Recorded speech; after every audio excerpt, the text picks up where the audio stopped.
Hello students, आज हम class 10th की मैथ सब्जेक्ट की वर्कशीट नंबर 29 करेंगे, जो कि एक प्रैक्टिस टेस्ट है। ये क्वेश्चंस आपको पहले भी सॉल्व कराए जा चुके हैं वर्कशीट में। सो आपका एक फॉर्मली टेस्ट लेने के लिए कि आपको कितना रिवाइज हुआ है, आप उसको चेक कर सकते हैं। सो क्वेश्चन नंबर 1 है, ए B and C are the vertices of a parallelogram ABCD. The coordinates of the fourth vertex D is. So आपको fourth vertex के coordinate निकालने हैं। तो इसके लिए हम लोग क्वेश्चन पे आते हैं, पहले फिगर ड्रॉ करेंगे। सो यहाँ पे एक पैरेललोग्राम है ABCD। पैरेललोग्राम की प्रॉपर्टी आपको पता होगी कि opposite sides are parallel and equal. तो AB इसके पैरेलल और इक्वल है और ये इसके, ठीक है। नेक्स्ट, जो हमें जिसका वर्टेक्स हमें निकालना है, ठीक है, डी के कोऑर्डिनेट्स निकालने हैं, तो हमने उसको एज्यूम कर लिया कि एक्स वाई जो हैं उसके कोऑर्डिनेट्स हैं। अब पैरेललोग्राम की 9th क्लास में आपने पढ़ा होगा, पैरेललोग्राम की एक प्रॉपर्टी होती है कि जो डायगनल्स होते हैं वो एक दूसरे को बाइसेक्ट करते हैं, मतलब हाफ पार्ट्स में डिवाइड करते हैं। यानी ये डायगनल इसके इक्वल और ये वाला डायगनल इसके इक्वल, यानी ये इसका मिड पॉइंट होता है। तो इसीलिए mid point of AC is equal to mid point of BD, ठीक है। अब मिड पॉइंट का हमने सेक्शन फार्मूला पढ़ा हुआ है ना, सेक्शन फार्मूला यूज़ करेंगे, या फिर मिड पॉइंट के लिए आप सिंपल याद रखोगे कि अगर ये कोई लाइन है और मुझे इसका मिड पॉइंट निकालना है, तो मिड पॉइंट मतलब बीच का पॉइंट, यानी हाफ करना है, उनको जोड़ो और हाफ कर दो। तो x को x में जोड़ेंगे, देखो यहाँ पे है x का -1 और 2, तो -1 + 2 और उसको हाफ। फिर y को y में करो, 0 और 2 है, तो यानी कि उन दोनों को y को y में जोड़ो और उसका हाफ, मिड पॉइंट हो गया। ऐसे ही मिड पॉइंट ऑफ BD, तो B वाले पे आएंगे, इसका x है 3 और x, तो x को x में जोड़ दो, 3 + x / 2, ऐसे ही 1 + y / 2। तो यहाँ पे आप इसको सॉल्व करेंगे तो ये हो जाएगा 1/2, 2/2, ये एज इट इज़ रहा। अब जब हम कंपेयर करना चाहते हैं, क्योंकि हमें x और y की वैल्यू निकालनी है, तो इस x के कोऑर्डिनेट को इस x से करेंगे और इस y को इस y से करेंगे। तो इसीलिए देखो मैंने लिख लिया है 1/2 इज इक्वल टू 3 + x/2। 2/2 को हम कट करके 1 लिख सकते हैं, इक्वल टू 1 + y/2।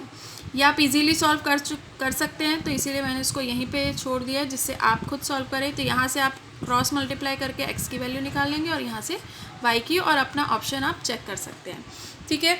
अब नेक्स्ट क्वेश्चन पे आते हैं। The points P Q T are the vertices of. अब आपको चेक करना है कि ये जो 3 पॉइंट्स हैं ये कौन से टाइप के ट्रायंगल्स को शो कर रहे हैं, इक्विलेटरल, आइसोसेलेस, स्केलिन और नो ट्रायंगल।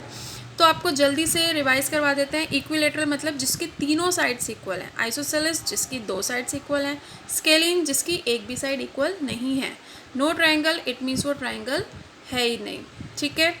तो आपको यहाँ पे पहले हम चेक कर लेते हैं, डिस्टेंस फार्मूला लगा लेते हैं, क्योंकि हमें साइड्स की अगर मेज़रमेंट चाहिए तो हमें डिस्टेंस फार्मूला लगाना होगा, वो हम चेक कर सकते हैं।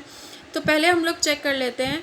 पहले हमने ट्रायंगल ड्रॉ कर लिया कि P Q T, P के कोऑर्डिनेट, Q के कोऑर्डिनेट, T के कोऑर्डिनेट, ठीक है। अब अगर हमें साइड्स की मेज़रमेंट देखनी है कि साइड कितने के इक्वल है, तो हमें डिस्टेंस फार्मूला लगाना होगा। डिस्टेंस फार्मूला आप पहले भी पढ़ चुके हो, √x2 - x1 का स्क्वायर, y2 - y1 का स्क्वायर, ठीक है। अब चेक करते हैं, देखो अगर हमें पहले PQ डिस्टेंस निकालना है, तो आपको हमेशा याद रखना है कि Q में से P के कोऑर्डिनेट को माइनस करना है, ठीक है। तो Q देखो हम यहाँ पे चेक करते हैं, आपका Q का कोऑर्डिनेट क्या है, Q का x को x में से, देखो Q PQ का मतलब है Q में से P को माइनस करो, यानी -5 - 4 और उसका होल स्क्वायर, प्लस फिर y2 - y1 यानी कि -1 और -3 इसका स्क्वायर, ठीक है। ये आप लोग इजीली कर सकते हैं, माइनस माइनस प्लस होता है तो -9 का होल स्क्वायर, यहाँ भी माइनस माइनस प्लस है। अब इजीली क्या करेंगे आप इसको, 9 9 = 81, 4 4 = 16, ये हो गया हमारा 7 और ये, ठीक है। तो ऐसा √97 आ रहा है, ठीक है। इसी तरीके से आप QT और TP की वैल्यू निकालो। मीन्स बस ये ध्यान रखो QT है तो T - Q करते जाओ, T - Q मतलब x को x में से, 2 + 5 हो जाएगा, क्योंकि ऑलरेडी यहाँ माइनस है, उसका होल स्क्वायर, फिर -2 ये +1 हो जाएगा, ठीक है। इसी फॉर्मूले में वैल्यू पुट करोगे तो आप डिस्टेंस फार्मूला से तीनों साइड्स की वैल्यू निकालोगे। अगर 2 साइड्स इक्वल आ रही हैं तो आइसोसेलेस कर देना, तीनों साइड से इक्वल आ रही है तो इक्विलेटरल, अगर कोई भी साइड से इक्वल नहीं आ रही तो स्केलिन हो जाएगा। ओके, देन नेक्स्ट पे आते हैं हम, the distance between the points.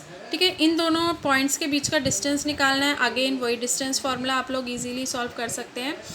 Then which of the following figure shows collinear points. Collinear देखो, जो पॉइंट्स एक लाइन में होते हैं उनको कॉलिनियर कहते हैं। तो आप स्केल की हेल्प से पहले इन पॉइंट्स को ज्वाइन करना। देखो ये स्ट्रेट लाइन नहीं है, स्केल की हेल्प से करेंगे। अगर मैं ये करती हूँ तो देखो ये आ रहे हैं ना सेम लाइन में, तो इट मीन्स ये कॉलिनियर है। तो इसमें आप इसी तरीके से तीनों पॉइंट्स को ज्वाइन करो वन बाय वन।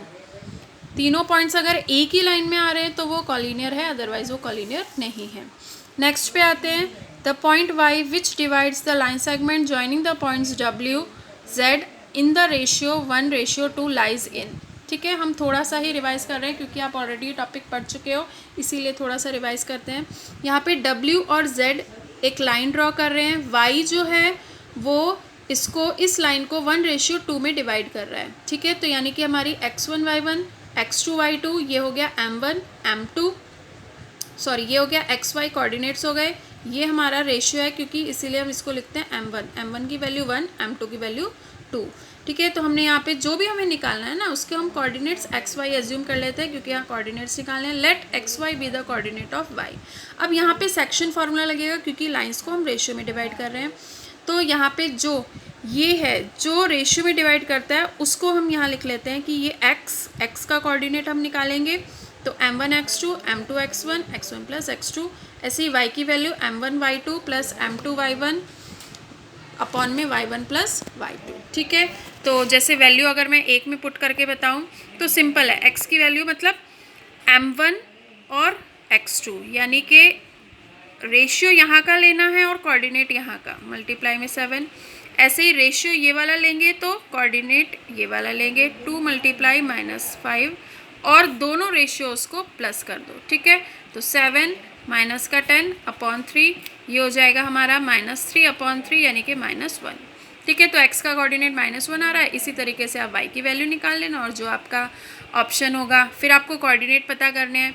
ठीक है, तो आपको पता ही है चारों कोऑर्डिनेट में किस तरीके से होता है, ये दोनों प्लस प्लस वाले होते हैं। ठीक है, ये दोनों क्या हो जाते हैं, माइनस प्लस वाला हो जाता है, ये दोनों माइनस माइनस, ये प्लस और माइनस। तो देख लेना आपको कैसे कोऑर्डिनेट्स बन रहे हैं, तो उसी हिसाब से आप कोऑर्डिनेट पे क्वाड्रेंट शो कर सकते हैं। ठीक है, नेक्स्ट है, in the given figure AC is the diagonal of the square ABCD, the coordinates of other 2 points are B and D। आपको B और D के कोऑर्डिनेट्स बताने हैं और ये बोल दिया कि ये एक डायगोनल है और ये एक स्क्वायर है, means all the 4 sides are equal.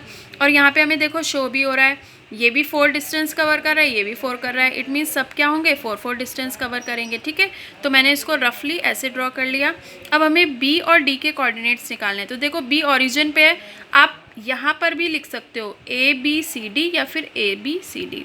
तो B की वैल्यू क्या हो गई, 0 0 क्योंकि ये ओरिजिन पे है।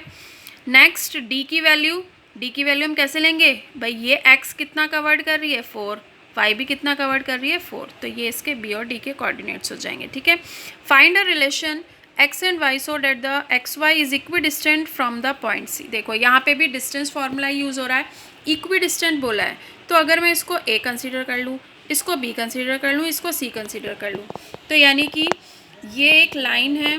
ठीक है, ये एक लाइन है ABC, इसमें बोला है कि जो A पॉइंट है दोनों से इक्वल डिस्टेंस पे है, सॉरी, तो यहाँ पे हम इसे A बीच में कर लेते हैं और ये हो गया हमारा B। ठीक है, आप इसको ऐसे भी ड्रॉ कर सकते हैं और ऐसे भी ड्रॉ कर सकते हैं, ऐसे भी ड्रॉ कर सकते हैं कि ये A दोनों से इक्वल डिस्टेंस पे है। ठीक है, यानी हमें जो रिलेशन दिया हुआ है वो हमें दिया हुआ है कि AB is equal to AC।